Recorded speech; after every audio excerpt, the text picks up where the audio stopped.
Hello, this is Dawn. I've been getting a lot of questions about what intentions should I set for this new moon in Aquarius. So, what I wanted to do was first pull up the chart of that new moon and show you what is making important aspects in that chart and what you should be looking for in your own chart to maybe set your intentions. We do know that Aquarius is all about the energy of innovation, thinking outside the box. And so that energy can very much be something that you can utilize. So, what do you want to um, bring forward? What are new ideas that you want to cultivate?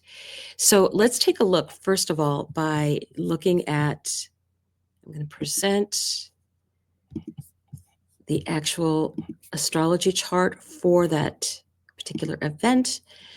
New moon in Aquarius. So the new moon is actually happening in Aquarius at 9:51 degrees. This is a number 9 year.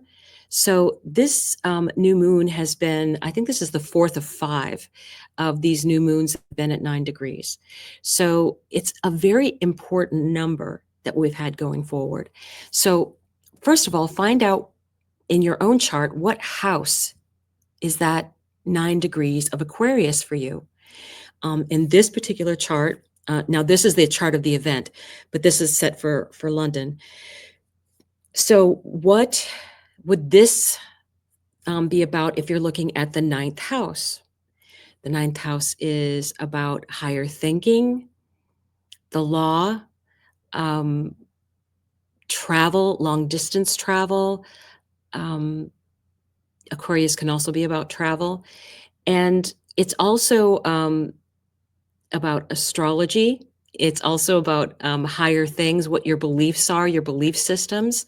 That's what the ninth house signifies. There's a lot of other things, but those are the top of the list for the ninth house. So what I would do and advise people when they're looking at their own chart, what house is Aquarius for you? And what's at 9 degrees? Do you have any planets near there? This Mercury and Pluto are going to, this energy of these two are going to be pulled in to this energy. So for me, there is going to be definitely things that have been hidden that will be coming out with, because Pluto, the day before, Mercury and Pluto will have been in a conjunction. So I feel that that energy is still being carried through. And then Mercury is eventually going to catch up with the sun and have something to say when it hits its cazimi with the sun, and they're going to be exchanging information. So that is very interesting energy right here. So what else do you look at when you're looking at new intentions? Do you have anything else at 9 degrees in your chart? Right? Especially if it's in Leo in an opposition. This particular one does not, so I wouldn't be that, I'm not concerned about that. And then you look at what the squares would be. Now, Aquarius and Leo are fixed signs, so they have a little bit more difficulty with change. And the other fixed signs would be Scorpio and Taurus. So there's nothing at 9 degrees of Taurus over here, but let's go over here in Scorpio and see, oh, we have two things at 9 degrees, right? And one of them is Vesta, and that is not just about the home and the hearth, but your eternal fire. What gets you going? What is your purpose? What are your desires? Hecate at 9:53 is only because these are at 9:51. That's how close that square is going to be. So for me, Hecate is also the goddess of the new moon. She is the goddess of crossroads, so making changes. She is the goddess of lighting the way. So when I look at this particular um, chart and see what is talking, I would say that I would look at what Aquarius has to say in your chart and the location of it. And then I would look to see where Scorpio is in your chart, what house it is. So for me, this is very much about Scorpio being the secrets and your very in-depth personal goals, the things that you don't tell anybody, but it's that fire that gets you going. And Hecate is about, okay, let's make a change. So use this energy of this new moon in Aquarius to really go after your heart's desire. And you can tie in those two houses. This is the sixth house. Sixth house. It's about daily practice. What do you do every day? Making steps every day towards your goal. That is what the sixth house would represent. It's about people that you work with. It's about your everyday work, what you're doing. So, what do you really want to do every day from now on? What is calling to you? So, those would be the first things I would take note of for your personal chart: the Aquarius energy, and also the energy in Scorpio that's also at 9 degrees. And that is the collective energy. That's the collective energy. So the other thing I wanted to point out is I do know that Venus on this day is at 25 degrees. It doesn't look like she's over there, but actually she is at 25 degrees. So she's at 25, 26, and with her is an exact conjunction at 25, 26, and this is Iris. Iris is the goddess of rainbows. She's the goddess of keeping a promise, of diversity, and she is about bringing that energy of Venus in with that energy of this shining your light energy of the rainbow, right? And all its beautiful colors. And with those both being at 25 degrees, it does tie in with this new moon energy, because that was the point of the very first Pisces full moon eclipse on September 17th. It was the first eclipse in the series that started the eclipses for Pisces and Virgo. So it's an important eclipse. We haven't had another eclipse in this area of the chart since that September 17th. We will be having them in a couple months, and that's important.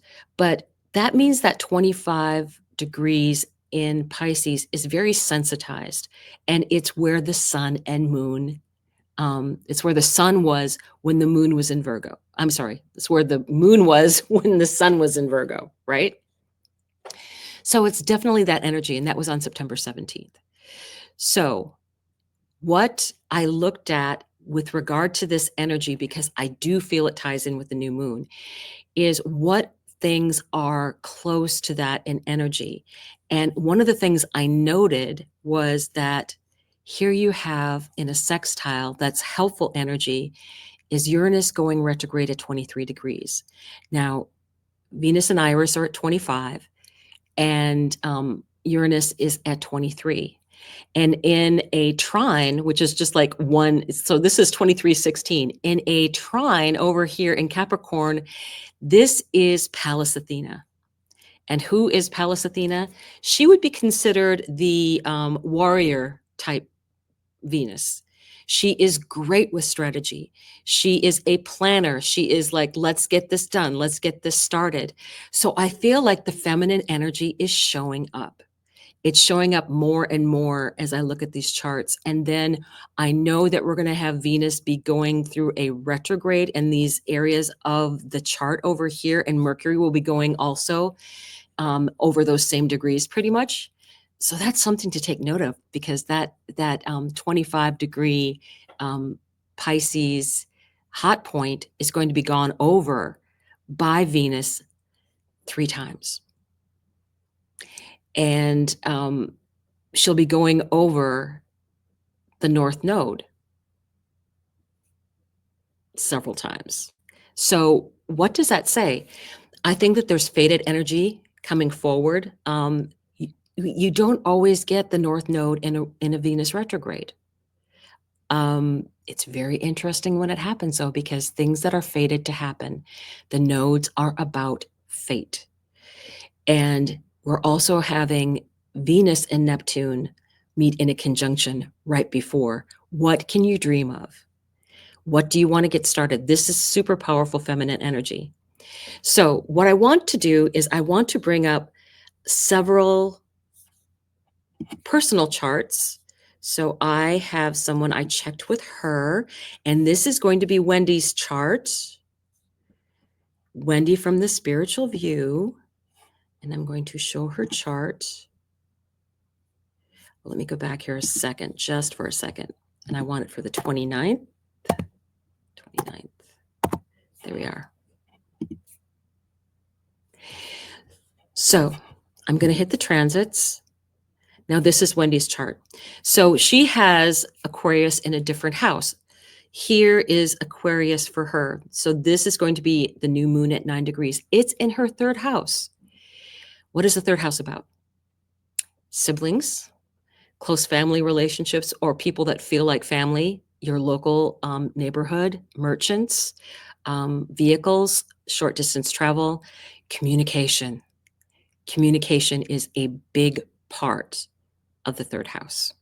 So with Aquarius and the being here, and communication can also include being online, being on a YouTube channel, those kind of things. So I would say, all right, what does she have at 9 degrees in her chart? If I looked at any 9 degrees in her chart, what would I see? So if I'm going along this way, well, this is her Chiron, but it's in retrograde, and I don't really feel like that is coming up right now. This is at 10 degrees and it's Mars, but it's not a sextile, it's not a square, it's more of what they call an inconjunct, meaning that there might be some energy with that, but it's going to be more of a mental thing. So what else is here? Directly across, she has Circe, who is also another goddess. Circe was the goddess of plants. She was in the Odyssey. She lured sailors in to her home, and so they would crash on the rocks, and then they would have, because she was very lonely. But Circe also had powers that she didn't realize that she had. And to me, that's what I usually take with this Circe message, is that Circe really didn't think she had any importance. And she actually had gifts that she didn't realize that she had. And I think that is something that Wendy can think about. Now, Wendy's one of the people in the spiritual view. So she would understand some of this energy. I have read her chart before, but I wanted to take a fresh look at it with regard to this new moon energy in Aquarius. So what else? This again is going to be that same situation. So I'm really, these kind of things, I'm not that interested in that they're that close, because I don't think that they're going to play a significant role right now. You have this in the chart. This is going to be in a trine to Pluto. This is at 13 degrees. This is Pallas Athena at 11 degrees. Remember, we were talking about Pallas Athena being that goddess, working with that energy in her chart. So these are very near each other. And I would say there's going to be, because this is in a nice trine energy for her in her chart, I would say that that's energy that she could utilize. Very transformational energy. This can be about people you choose to be with, your tribe. Also about networking and internet and connections, public view, right? And then this is what her square is. She has a 9-degree Uranus in her Scorpio. And remember, these are the outside transiting planets. We have that Vesta and Hecate right at 9 degrees as well. So what does that mean? Well, Uranus is very unexpected energy. This is the 12th house for her. And what did we say? This is about setting an intention in this house, which would be third house, which would be about communication. And this is the 12th house. The 12th house is very spiritual. It's also about, it can be about hospitals. It can be about being by oneself. It's considered the house of exile, the house of unseen enemies, things that you don't see coming. So, but I really get for her, because this is very unexpected energy, I think that she can set the intention of being this communication with the help of this trine here, this communication that's going to be very transformative, that's going to be coming out in unexpected ways, and set the intention to make that whatever Uranus is going to be doing in that square, to make it a positive thing with the help of Hecate, because Hecate wants to get things going. And with Uranus there, this can be a quantum leap to help get that done. So set that intention to have Uranus work for you. Uranus is the co-ruler of Aquarius. So it can be a big help in this energy. And I didn't say that in the initial thing, but in the initial chart that I looked at, but Uranus is very still involved in that. And remember, it was talking to Venus. It was talking to Pallas Athena, right? So I would say, again, there's very positive energy that's going to be coming forward. I do feel a strong feminine energy. I think that this can be utilized for her to have, because it's the 12th house, something unexpected come out for her, something that she can take forward, something that she can share with other people eventually, because you do have this nice trine. It'll be easy to do that. Her north node is near there. That's at 15 degrees. So that's only going to be, when you consider that the new moon is at 9 and this is at 15, that's only 6 degrees away. I would say that's close enough to say some of this energy is going to be helping her in fated energy moving forward, but it's going to be more of things that are going to be out in the public with communication. That's what I would advise her to set her intentions for, and to make the most of that energy going forward and see what the next 6 months brings, because I think it's going to be amazing for her. So let's take a look. I did have her permission to use the chart. I'm going to use my chart. I will show you. Mine is way up here. Okay.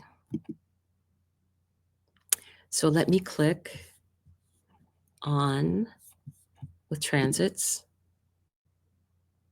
The other chart was Gemini rising, and I am a Gemini rising. So as we look here, this is at 9 degrees. What else do I have at 9 degrees? Saturn. This is right on top of my Saturn, which also happens to be right on top of my south node. My south node is 856. This is my north node, 856 of Leo. This is my Saturn on top of my south node, and my south node is at 856 of Aquarius. It's right there, right? We're getting all that energy in. It's something that I'm bringing in from a past life. It's Saturn. It's lessons learned from before. This can be very much this ninth house energy. It's very probable I had energy from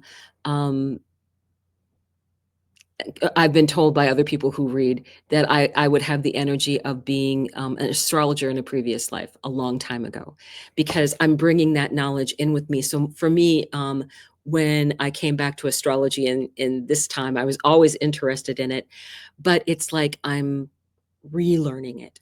It's not like something I haven't. I'm remembering it. That's what it feels like to me. That's that energy for me. So having the south node being activated with Saturn by this new moon in Aquarius. And the sun for me this year is my time lord. So whatever the sun is doing, it's a big deal for me. So what would I say about this? For me, I do have Neptune at 10 degrees here.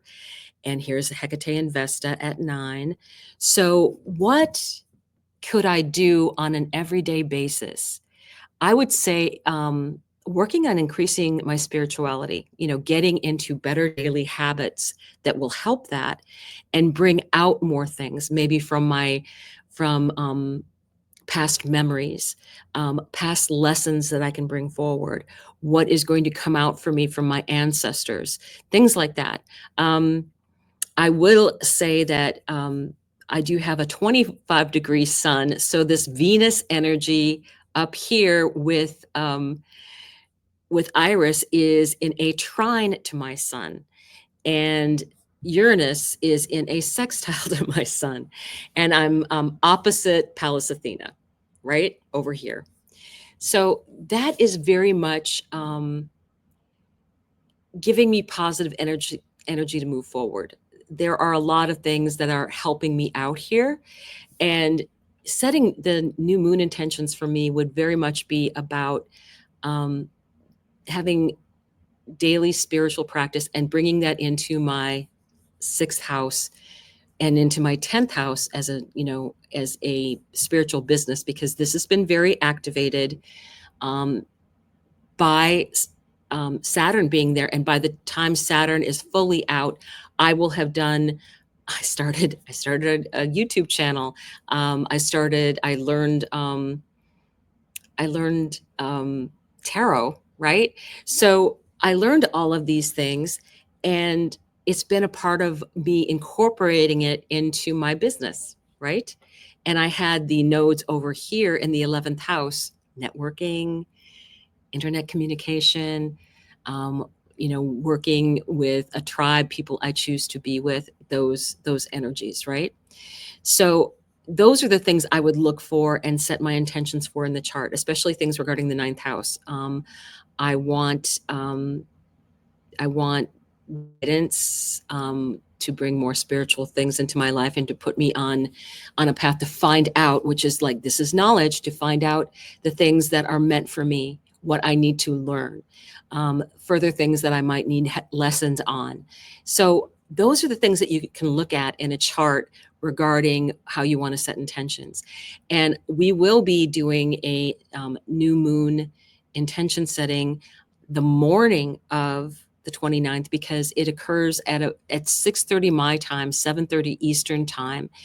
And I'm going to set it for 11 a.m. Eastern time. So you get a chance either to join me live or to watch the replay, so that you can set your own intentions. The strongest time to do things after a new moon to set intentions is within the first 8 hours. Then it would be the next 24 hours, and then 48 hours. You can set your intentions when it's convenient for you. It'll still be fine. And you can follow along with us. And in the way this quantum world works, when you are watching the video, you will be able to be part of actually the energy of when we are recording the video together. So please join us. Please join me. I will see you probably before then on the Spiritual View. If we have any questions coming up Monday, I can probably answer a few things there. So join us, and we will be live at 10 a.m. Eastern on Monday. So thank you for joining me. And let me first of all stop sharing here so you can see me a little bit. There we are. So I'm back. Yes, so this is all important energy, and I really want you to take some of this knowledge with you. Really look at your chart. There are many different ways you can look. It doesn't matter the house system. Use the house system that is comfortable for you, that you've learned, and still look at the degree in that house. 9 degrees Aquarius. Where is that 9 degrees Aquarius? What house does it fall in for you? That is the thing to look at. And I would also look at that same in Scorpio, because we do have things that are in that area of the chart that are at 9 degrees as well. And to me, it's a square, so it's requiring action. If you have any things that are squaring the chart in Scorpio or Taurus that are around 9 degrees or within 4 degrees either side, I would say you're definitely going to be able to utilize this energy, and it is going to require, this new moon is probably going to ask something of you. So just think about those things, and I will see you soon. Bye.